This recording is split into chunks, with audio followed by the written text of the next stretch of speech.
right, beginning a new section going into the length of curves. Oh boy, oh boy, oh boy. So arc length or curve length or whatever the heck it is you want to call it. So let's see a picture. Hey, there we go. So we're going to look at some curve that's going from a point to a point. Oh, there's your curve. Whee! Goes like that.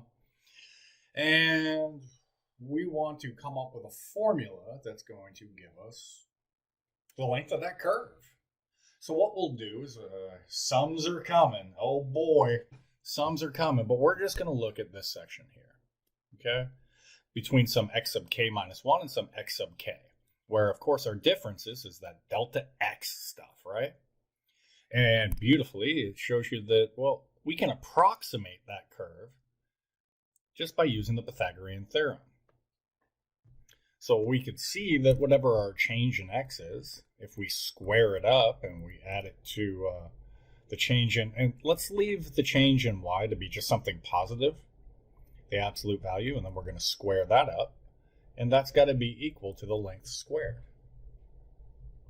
Well, let's hit that thing with a square root. I'm going to move my L over to the other side, and since we're thinking of lengths as always being positive, we'll not use a plus or a minus.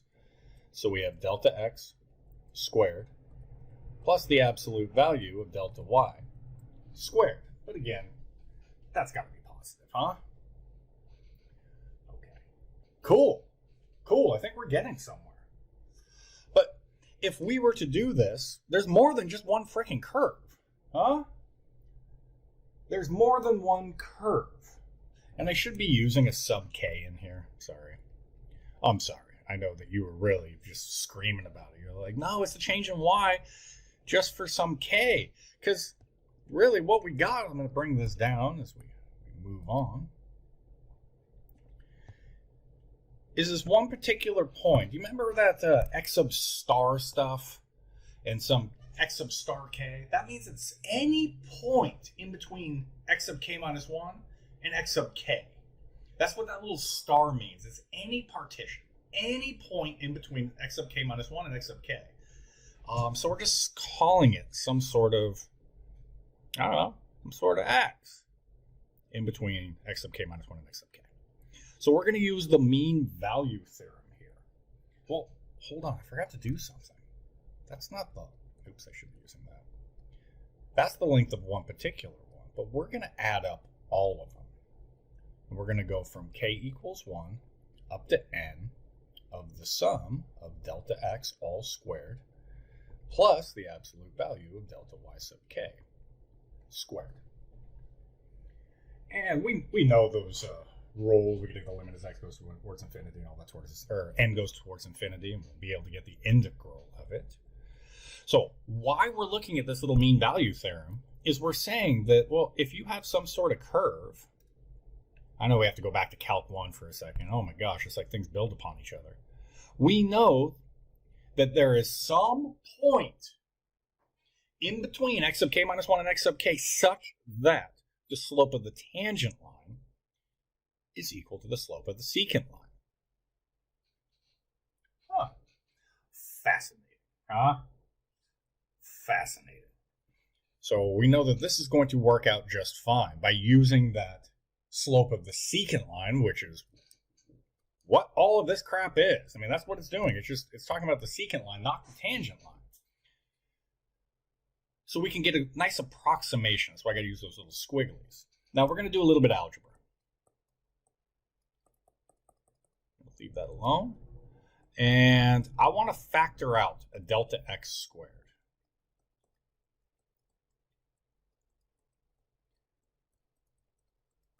So the way we're going to do that is we're going to divide by delta x squared and delta x squared.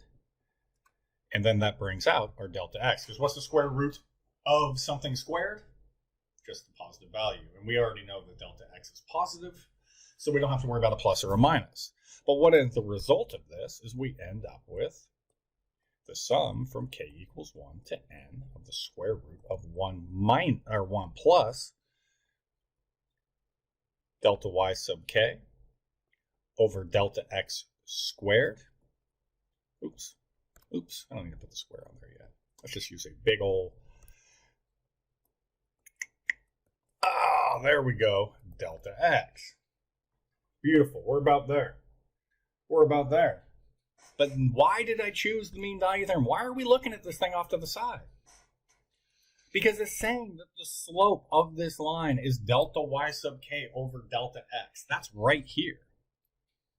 That's right there. So we can actually state that all of this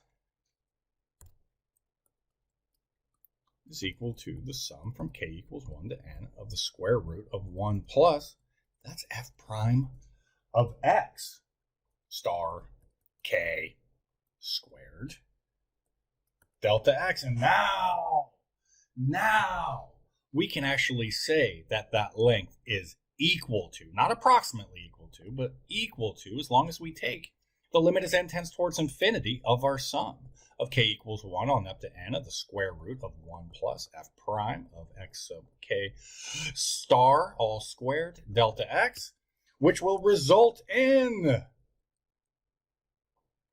the integral from sum a to b of the square root of 1 plus the derivative squared underneath the square root dx. And this, my friends, is our arc length formula. That's our arc length. So we're going to use this to be able to find the length of curves. Now, I'm going to tell you before we even get into it, they're all kind of cooked up. To solve these, they have to be cooked up a little bit. Only certain things are going to work out well for you. There's going to be a couple tricks. I will show you some of the tricks. I'll use a few of the books examples so you can get ready for your homework. I figure if I give you the books examples, that's the best to do your homework. And I will try and keep my test stuff to be very, very, very similar to it. So, does that make any sense? I feel like I did a terrible job. But it's not your responsibility to know necessarily why. It's your responsibility to know that this is true. All right. I'll see you in the next.